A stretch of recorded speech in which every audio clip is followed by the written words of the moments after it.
ওনার প্রিয় ছাত্রী আপনার কথা শুনবে কেন? আমি ঠিক শুনিয়ে নেব। বাবা, আপনি তো দেখছি একদম কনফিডেন্ট। হ্যাঁ, উনি এখন দেবযানী ব্যানার্জির কাছে পৌঁছানোর একমাত্র রাস্তা। তার মানে আসলে আপনি খুঁজছেন ওই দেবযানী ব্যানার্জির প্রিয় ছাত্রীকে। এদিকে আবার আমি কিছু জানি কিনা সেটাও জানতে চাইছি। আপনার যদি ওনারই সাহায্য চাই তাহলে আমাকে এতবার করে আপনি জিজ্ঞেস করছেন কেন? তার মানে আপনার আমার সাহায্যের উপর কোনো ভরসা নেই? না শুনুন, আপনি তো ক্লিয়ারলি কিছু বলছেন না। না না, আমি আর আপনার কোনো কথা শুনবো না।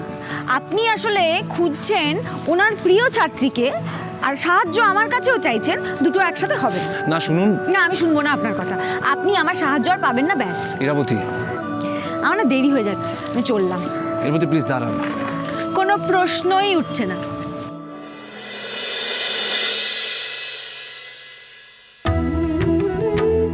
প্লিজ।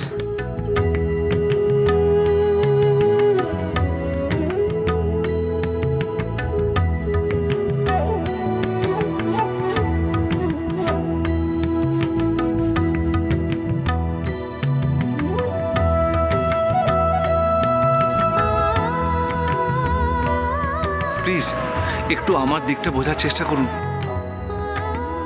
আমি কিভাবে আপনাকে সাহায্য করব সত্যি বুঝতে পারছি না, তবে আমি চেষ্টা করব। Thank you Veera.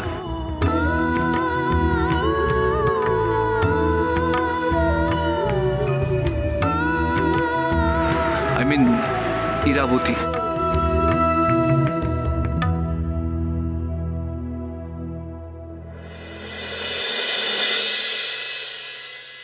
মাসিমা, ঝিলামের বউ ভাতের তত্ত্বে কি কি পাঠানো হবে সব সাজিয়ে গুছিয়ে রেখেছেন তো? মানে সব তৈরি তো?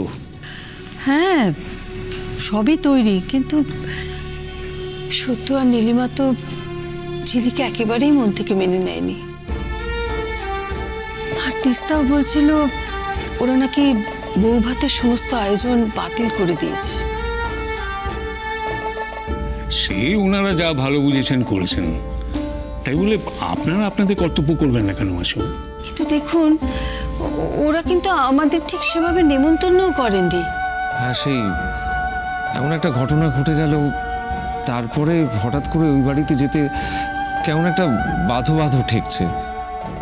শোনো শতদ্রু, এটা নিয়ে যত ভাববে না তত আরো জটিল হয়। তার চেয়ে ব্যাপারটা এরকম ভাবে ভাবো না কেন যে ওটা তোমার বোনের বাড়ি। বুঝলেন মাসিমা, ওইটা কিন্তু এখন আপনার নাতনিরও বাড়ি। তা সে কেমন আছে সেটা তো আপনাদেরই দেখতে হবে নাকি? আমি একটা কথা বিশ্বাস করি জানেন, যে মনের মধ্যে ওইসব মান অভিমান জিয়ে রাখার থেকে সম্পর্কগুলো বাঁচিয়ে রাখা অনেক বেশি জরুরি। আপনার মতো করে যদি সবাই ভাবতো তাহলে সমাজটাই পাল্টে যেত। আর তাছাড়া পাড়ার লোকজন নানান রকম কথা বলছে, সেগুলোও নিশ্চয়ই সত্য কাকুদের কানে গেছে, তাই না? সেই কোন মুখে এখন ওই বাড়িতে গিয়ে দাঁড়াই বলুন তো? ঝিলির কাছে আমাদের যাওয়া উচিত দাদা ভাই। পাড়ার লোকের বলা কাজ তারা তো বলবেই, কিন্তু আমার বোন কেমন আছে সেটা দেখতে যাওয়া যে আবার আমাদের কাজ। পাড়ার লোক কি চারটে কথা বলল সেটা ভেবে আমরা আমাদের কাজ, আমাদের কর্তব্য করব না বলো?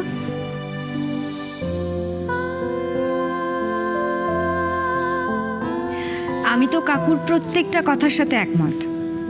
সত্যি তো, যা হয়েছে খারাপ তো কিছু হয়নি। ঝিলি ওর ভালোবাসার মানুষকে বিয়ে করে সুখী হয়েছে,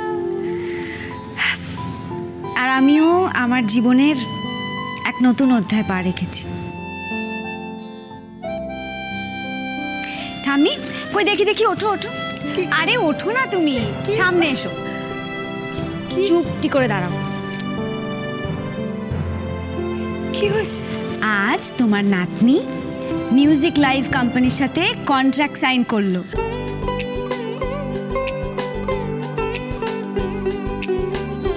আর এই যে এই হলো তার সাইনিং অ্যামাউন্ট। ধরো। সত্যি দি, সত্যি। এরা রাধা মাধব তোর দিকে মুখ তুলে চেয়েছেন রে। কাকু দেখি। থাক থাক থাক মা, মইয়ের প্রথম ধাপে পা রাখলে বাকিটা তত্ত্বলিয়ে উঠে যাওয়া কিন্তু তোমার দায়িত্ব। I am more than happy Irabati, believe me. ব্যাস, আর কোনো চিন্তা নেই, দেখবি এইবার তুই তোর প্রতিভার দাম পাবি। ঠাম্মি কই দেখি দেখি।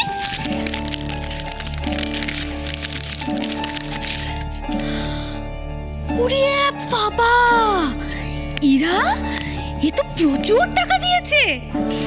হ্যাঁ রে, এতগুলো টাকা দিয়ে তুই কি করবি? পিয়ালি, খামটা ঠাম্মিকে ফেরত দিয়ে দাও। টাকাটা বড় কথা নয় পিয়ালি, আমি যে আবার গানের মধ্যে থাকতে পারবো, রোজ আমার গানের চর্চা হবে, এটাই তো বড় কথা। ঠিক কথা। আর এখন আপনার গান সকাল হলে শুধু আমি শুনবো না, সবাই শুনবে, এটাই বড় কথা। কি তাই তো?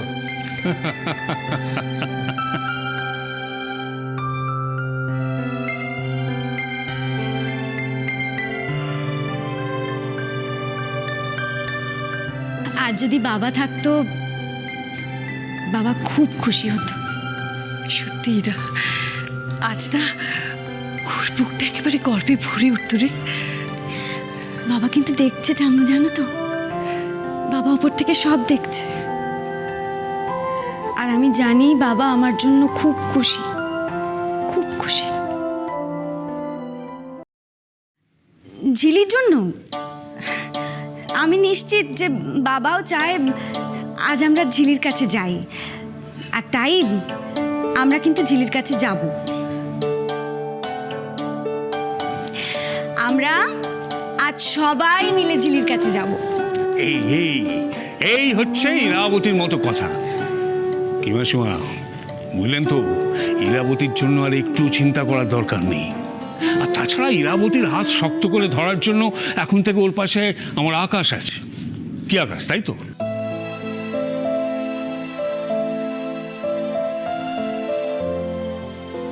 এই ভদ্রলোক আসলে বলতে কি চান? একেবারে আমার মনের কথা বলেছেন। আচ্ছা, আমরা সবাই এরকম ভাবে দাঁড়িয়ে থাকলে হবে? ছোটি, যা ভিতর থেকে তত্ত্বগুলো নিয়ে আমাদের রওনা হতে হবে তো। যা যা শিগগিরি যা। আপনি কোথায় চললেন? ঘরে। বুঝলাম না, কথা তো হচ্ছিল আমরা সবাই মিলে যাব, তাহলে আপনি ঘরে যাচ্ছেন কি করে? না মানে আপনি আর কাকু তো আমাদের সাথে যাবেন? না মানে আমার কাকু, ইরাবতী, আমাকে একটা বিশেষ কাজে বেরোতে হচ্ছে, বুঝলি, তাই আমি তোমাদের সঙ্গে যেতে পারবো না, তবে আকাশ নিশ্চয়ই যাবে। ড্যাড, আমি কখন বললাম যাব? যাবেন না কেন? আপনাকে কি আলাদা করে আমন্ত্রণ পত্র দিতে হবে? না মানে মাই সান, তোমার এই সব কিছুতে জল ঢেলে দেওয়ার প্রবণতা বন্ধ করো। ইরাবতী কি বলতে চাইছে একটু বুদ্ধি দিয়ে বোঝো। ও বলতে চাইছে আমরা এখন যা করব সবাই একসাথে করব, কারণ আমরা এখন একটাই পরিবার। কি ইরাবতী, তাই তো? হ্যাঁ।